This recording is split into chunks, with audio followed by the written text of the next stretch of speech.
The wine glass shattered against the hardwood floor, spraying red across Madison's white heels. She didn't flinch. Instead, she laughed, that sharp sound that cut through the dinner party chatter like a blade. "Eli calls it a business," she announced to the table, her voice dripping with amusement. "But honestly, it's just a hobby with sawdust." The room erupted in polite laughter. I felt my fork freeze halfway to my mouth, my chest tightening. Across from me, our host's wife looked away, embarrassed for me. Madison's eyes met mine, and there was something cruel in them, something I'd never seen before. She wasn't just joking.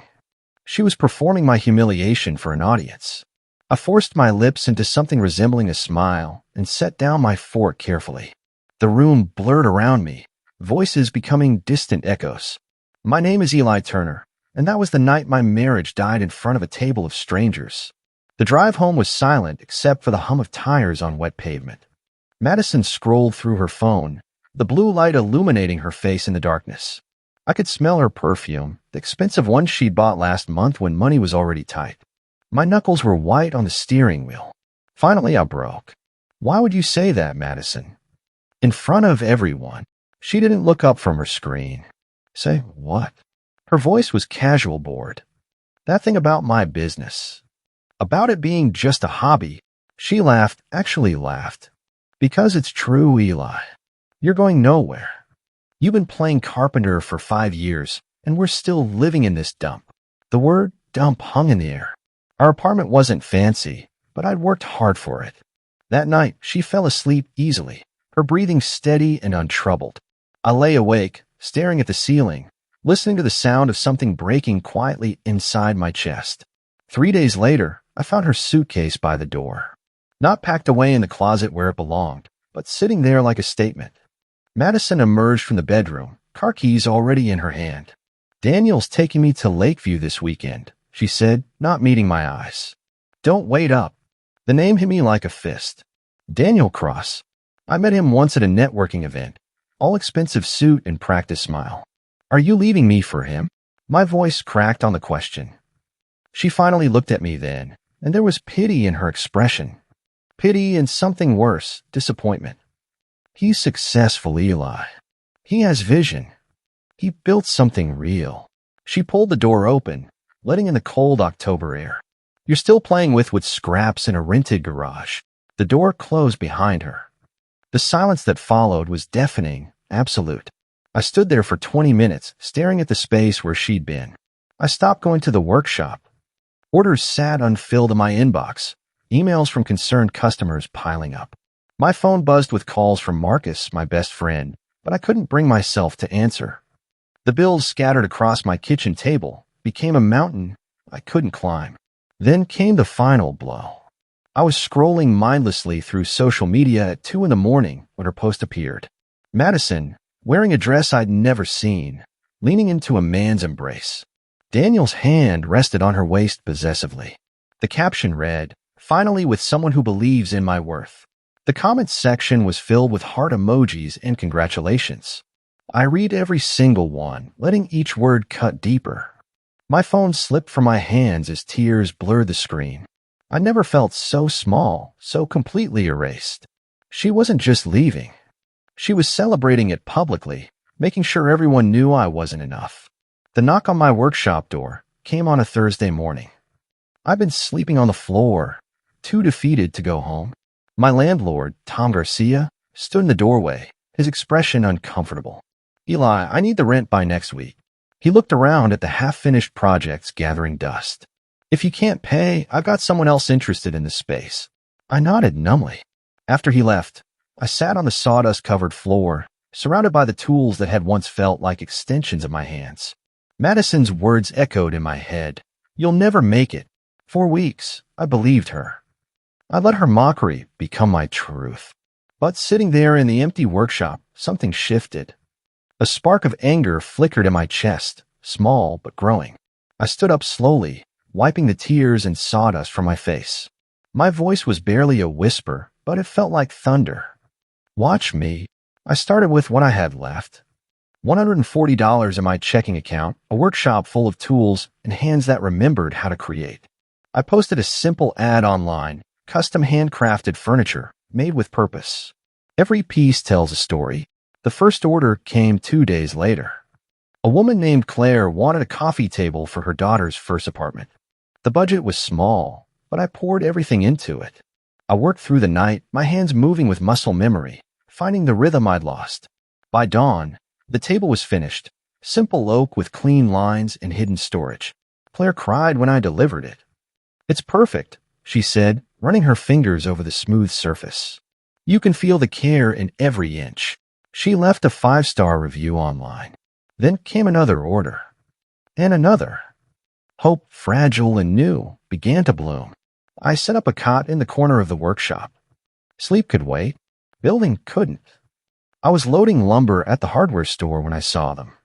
Madison and Daniel, browsing the outdoor furniture section like they belonged in a magazine spread.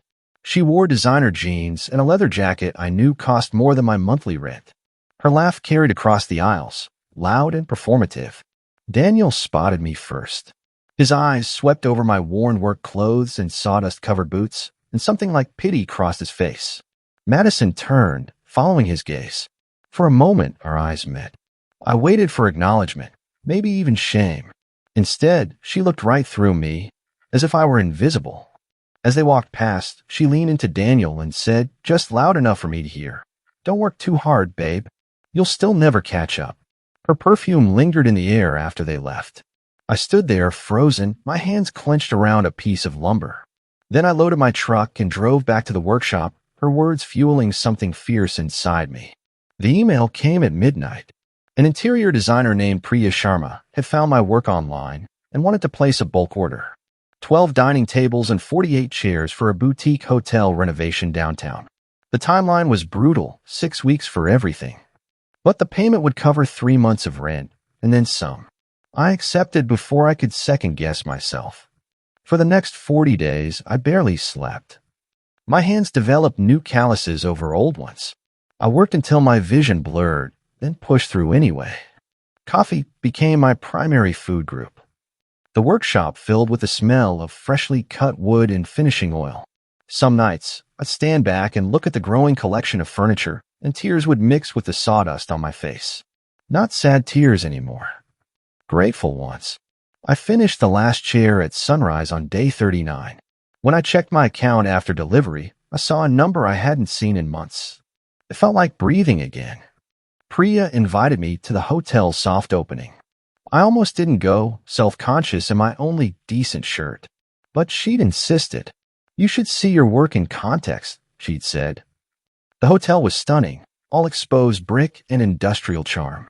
My furniture fit perfectly, each piece exactly where it belonged. Priya found me standing in the dining room, just staring. "Eli Turner, I want you to meet someone." She led me to a woman in a sharp gray suit. "This is Alexandra Pierce from Harper & Row. They're a sustainable design firm looking for partners." Alexandra shook my hand firmly, her grip confident. "Your work is exceptional." The attention to detail, the craftsmanship. She handed me a business card, heavy stock with embossed lettering. "We should talk. Soon." I left that night with her card in my pocket and something I hadn't felt in months burning in my chest. Not just hope. Possibility. Real, tangible possibility. The text came 3 days later, late at night when I was reviewing Alexandra's partnership proposal. Madison's name lit up my screen. "Hey, saw your post about the hotel project." "Proud of you." I stared at those words. No apology. No acknowledgement of how she'd mocked me, abandoned me, publicly celebrated my failure. Just casual curiosity wrapped in false pride. My thumb hovered over the reply button. Part of me wanted to tell her everything, about the sleepless nights, the bills I'd barely scraped by to pay, the way her words had nearly destroyed me. Instead, I deleted the message without responding. But something told me this wouldn't be the last I'd hear from her. She was watching, keeping tabs.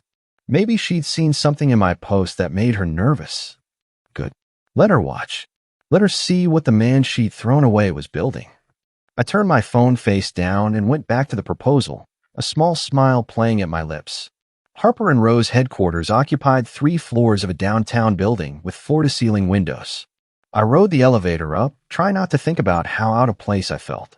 Alexandra met me in a conference room with views of the entire city. Two other executives flanked her, both studying my portfolio. "We love your aesthetic," Alexandra began. "Sustainable, handcrafted, with a story in every piece. That's exactly what we need for our new eco-luxury line." One of the executives leaned forward. "Here's what we're proposing. Partnership agreement. We provide materials, marketing, and distribution. You provide the designs and oversee production." My heart hammered. "What's the catch?" Alexandra smiled. 200 custom pieces in 2 months. Can you deliver? It was impossible. Completely insane. I need a team, more space, equipment I didn't have. But I thought about Madison's face at the hardware store, about Daniel's pitying look. "Yes," I said, shaking her hand. "Deal." I hired 2 apprentices the next week. Kyle was 22, fresh from trade school with more enthusiasm than experience. Jasmine was 19, the daughter of a master carpenter who taught her everything. Together, we transformed the workshop. I took out a small loan for better equipment and rented the unit next door for additional space. Long nights became our normal. We worked to classic rock, playing from a paint-splattered speaker, talking about everything and nothing. Kyle told terrible jokes. Jasmine had opinions about everything. They reminded me why I'd fallen in love with this work in the first place. It wasn't just about the furniture. It was about creating something with purpose, with people who cared. The first shipment left the shop 2 days ahead of schedule. Every piece was perfect. Standing in the empty workshop afterward, surrounded by sawdust and exhausted but grinning apprentices, I felt something shift. This wasn't just my business anymore. It was ours. It was real. Madison's perfect world was crumbling, though I only learned about it later. Daniel's tech company faced federal investigation for securities fraud. The Tesla got repossessed. The lake house was actually a rental he could no longer afford. Her friends, the ones who'd liked her celebratory post, started distancing themselves. Meanwhile, my name kept appearing in her feed. Local business features, Harper and Rose press releases, photos of my expanding workshop.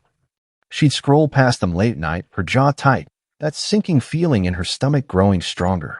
For the first time since leaving, she felt something unfamiliar twist in her chest. Envy. Raw, bitter envy. While she'd been living in Daniel's borrowed luxury, I've been building something real. Something that couldn't be repossessed or investigated. She'd close her laptop each night, but the images would linger. My face, smiling in photos. My furniture, featured in magazines. The life she'd mocked, now flourishing. "It's just luck," she'd tell herself. But her voice always trembled on that word. The article appeared in the Tuesday edition of the city's lifestyle magazine. Local craftsman partners with major eco-design firm, Turner Crafted, making waves. My photo took up half the page, me standing in the workshop with my arms crossed, tools visible behind me. The writer had captured my story, the struggle, and the comeback. They'd even quoted Alexandra. "Eli Turner represents everything we value. Authentic craftsmanship, sustainable practices, and unwavering dedication." Marcus called me, shouting with excitement. "Bro, you're famous. My barber was reading about you." I laughed, but it felt surreal. 6 months ago, I'd been sleeping on a workshop floor, convinced I'd lost everything. Now my face was in magazines. Madison saw it too. According to Marcus, who'd heard from a mutual friend, she'd read it 3 times before slamming her laptop shut. "It's just luck," she'd muttered. But luck didn't spend months working until dawn. Luck didn't risk everything on a partnership. This wasn't luck. This was survival turned into success. She appeared at the workshop on a Thursday afternoon. I was reviewing new design sketches when Kyle called from the front. "A boss? You've got a visitor." Madison stood in the doorway, backlit by afternoon sun. She dressed carefully, I could tell. Casual but put together, like she'd thought about this moment. "Hey," she said, her smile uncertain. "I just wanted to see how you've been." I wiped sawdust off my hands and leaned against a workbench. "I've been good. Busy." She looked around, taking in the expanded space, the new equipment, the apprentices working in the background. "This is really impressive, Eli. Really." Her voice carried something I couldn't quite place. "You were right," I said, keeping my tone even. At that dinner party, you said I'd never make it. She flinched. Eli, I didn't mean. I believed you. For a while, I met her eyes. I let your words become my truth. Almost destroyed everything because of it. Silence stretched between us. I should get back to work, I said finally. She nodded, understanding the dismissal. As she left, I felt nothing. No anger, no satisfaction. Just distance. Harper and Row hosted a gala to announce their expansion into 5 new markets. The invitation had come embossed on thick cardstock. Please join us in celebrating our partners. I bought a suit for the occasion, my first in years.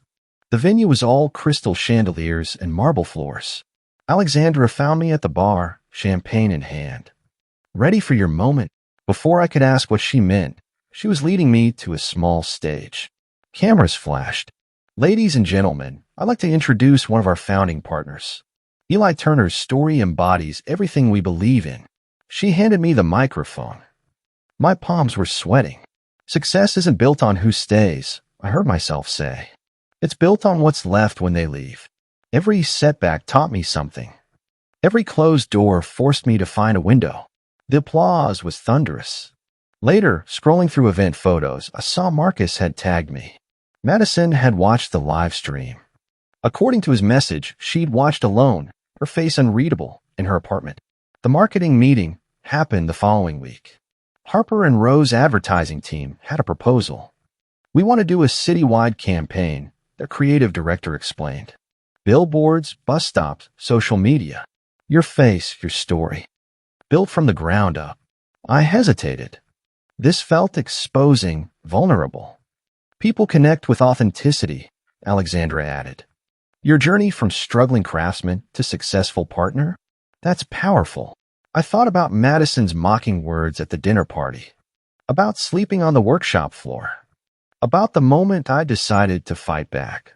Okay, I said, let's do it. They show me mock-ups. My face larger than life next to my furniture. The tagline, Turner Crafted, where purpose meets design. It was bold, impossible to ignore. Perfect. The campaign would launch in 3 weeks, blanketing the city. I signed the approval forms, my hands steady. The Madison was watching. She was about to see me everywhere. Inescapable. Undeniable. Proof that she'd been wrong about everything. Daniel's empire collapsed on a Tuesday. Federal agents raided his offices. His accounts were frozen, pending investigation. The news spread fast through social circles. By Wednesday, he disappeared. No goodbye to Madison, no explanation. Just gone, leaving her with credit card debt and a lease she couldn't afford. She called me that night. I watched her name flash on my screen, ring after ring. I didn't pick up. She left a voicemail, her voice shaky. Eli, I know I have no right, but I just. A long pause. Things have fallen apart. Daniel's gone. Everything he said he had was borrowed or fraudulent. I was so stupid. Another pause. I'm sorry. For everything. I should have believed in you. I listened to it twice, then deleted it. Not out of cruelty, but necessity. That chapter was closed. I'd forgiven her already, in my own way. But forgiveness didn't mean reopening doors that had needed to close. Some endings had to stay ended. The billboard went live on a Monday morning. I didn't see it right away, but Marcus sent me a photo.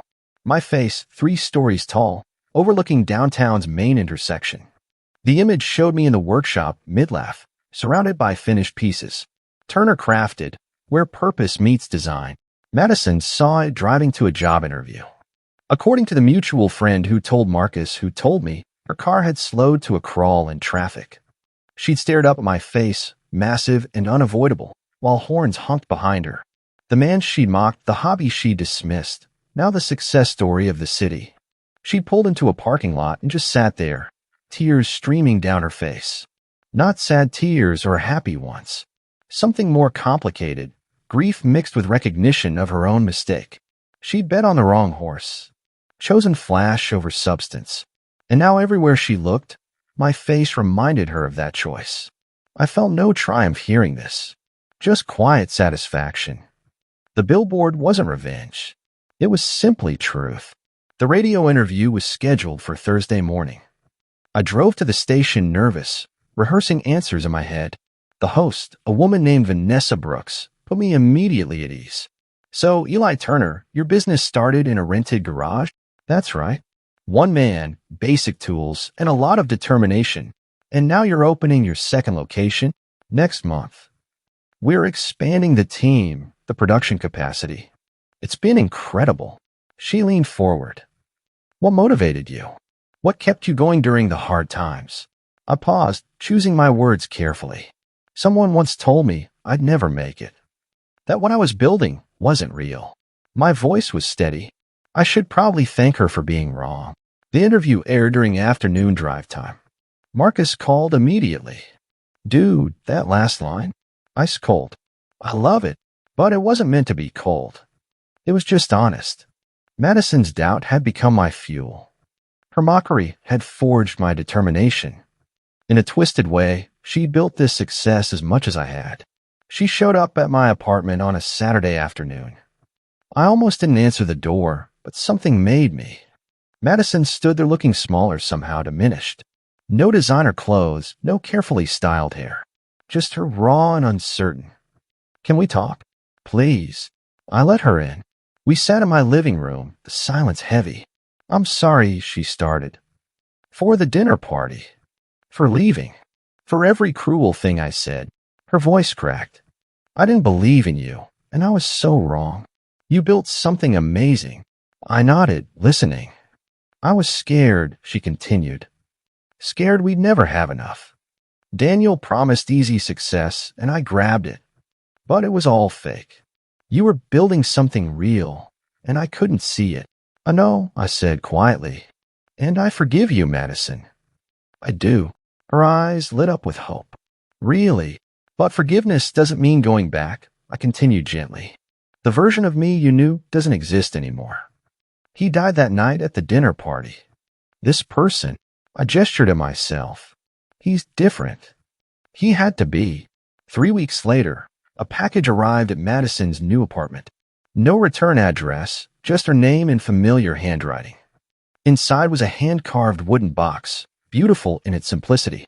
Oak with brass hinges, the wood grain perfectly matched. On the lid, an inscription for what's been and what's gone.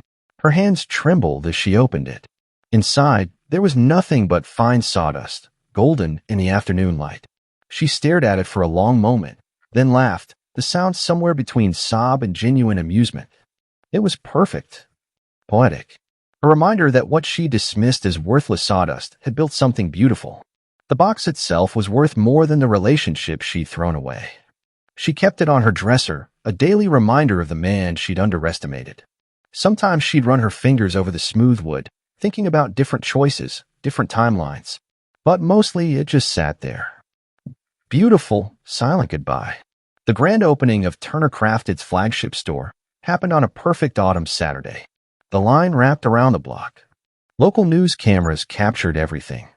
I stood at the entrance in a new suit, Kyle and Jasmine flanking me, both grinning like proud siblings. Alexandra handed me oversized scissors. Ready to make it official. The ribbon was thick red satin. As I cut through it, cameras flashed, and the crowd erupted in applause. Inside, my furniture filled 2 floors of carefully designed showroom space. Each piece told a story, had a purpose. Customers wandered through, touching surfaces, testing chairs, asking questions. A banner above the entrance read, "Turner Crafted, made with purpose." I stepped outside for air, looking up at the skyline. 3 blocks away, my billboard still stood, illuminated against the evening sky. Marcus appeared beside me, handing me a beer. "You did it, brother." "Actually did it." I clinked my bottle against his. "We did it. Couldn't have done this alone, and I meant it." That night, alone in my new office above the showroom, I opened my desk drawer. Inside was an old photo, me and Madison on our wedding day. We looked so young, so certain of forever. I held it for a long time, studying our faces. I didn't feel anger anymore. Didn't feel betrayal or bitterness. Just a strange gratitude. Her leaving had destroyed me, but that destruction had cleared space for something better to grow. Without her mockery, would I have fought so hard? Without her abandonment, would I have discovered the strength? The pain she caused had become my fuel. Her doubt had become my determination. In the cruelest way possible, she'd given me exactly what I needed. I tucked the photo back in the drawer. Not thrown away, but not displayed either. Just there, a reminder of where I'd been and how far I traveled. Outside, the city lights glowed. Tomorrow would bring new challenges, new orders, new opportunities. But tonight, I was just grateful. For the fire. For the fight. For becoming who I was always meant to be. Madison drove past the billboard again 6 weeks later.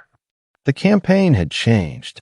Now it advertised Turner Crafted's national expansion, my partnership with 3 major retailers. My story had gone viral online. Business magazines wanted interviews. The documentary crew had reached out. The hobby with sawdust had become an empire. She didn't cry this time, just smiled sadly, the ache familiar now. Somewhere across the city, I was working. She knew that without question. Probably sketching new designs or training another apprentice. Living the life she'd mocked, surrounded by purpose and creation. She'd made her choice at that dinner party. Chosen mockery over support, flash over substance, easy over earned. And she lost something irreplaceable in the process. Not just a husband. A partner who would have built the world for her if she just believed. The billboard glowed against the evening sky as she drove away. My face looking down at the city, confident and at peace. The camera lingered on it as the sun set, the lights flickering on. Turner Crafted. Where purpose meets design. Where broken became stronger. Where the man everyone underestimated became the man nobody could forget.